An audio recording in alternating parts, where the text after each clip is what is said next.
Been fishing along this river for over 60 years. Started off fishing down here when I was little. My father fished and hunted. This is in the middle of a neighborhood. Come down here, you're like in the wilderness, and you don't realize it's in your backyard. People in this community are living riverfront and they don't know it anymore. The river, for generations, had a reputation and it had a stigma to it, that it was a place that was dangerous. It's a place that was polluted. It was a place where crime happened. It was a place where you didn't want to be. Seeing an organization like Bartram's taking these folks in this community in Philadelphia out to be out on the water is extremely invaluable and something that's so important. One of the things that we have to do here is we have to break a lot of stereotypes. Some people will put on a life jacket, they'll go out onto the dock, and then they'll just stand there and be like, I'm not getting onto a boat, I'm not getting onto a boat. And it can take 20 to 30 minutes to really get them to understand that, like, if you touch this water, you're not going to instantly melt.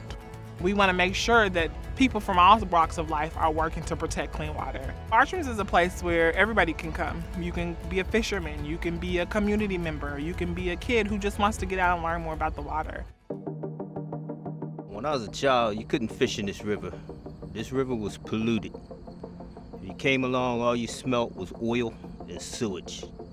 Oil tanker blew over there and spilt the oil along the river. The Schuylkill River was on fire.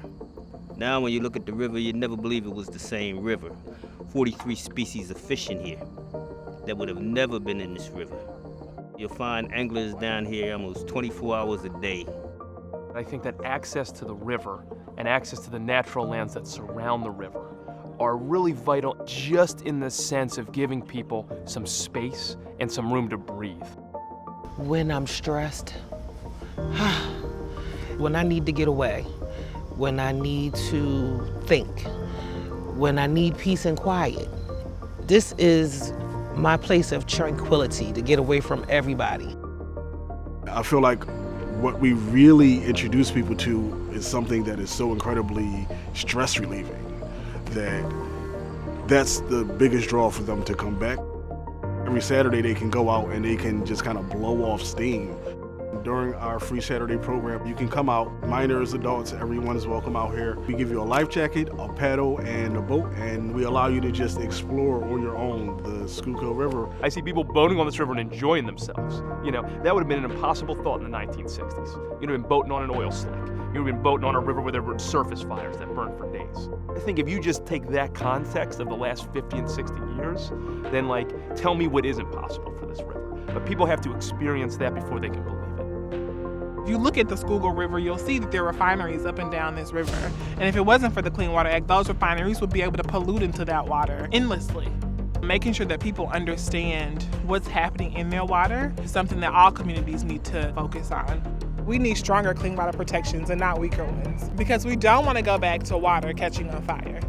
We need to take our voices and stand up for what communities across the country need. For me, if I would have known about this, I probably would have been out here every single weekend growing up. I think that what we can appreciate the most is the bonds that we form between neighbors and the water that's, 300 feet away from them. People are starting to care more and more about their environment and what's going on. It makes them want to do more. It makes them want to experience more, which is a good thing. Cities are where the people are. So if cities are not deeply engaged in the environmental movement, I question whether we're going to have the power and the breadth that our coalition is going to need to move the needle. I think we have been outside of the environmental movement for far too long.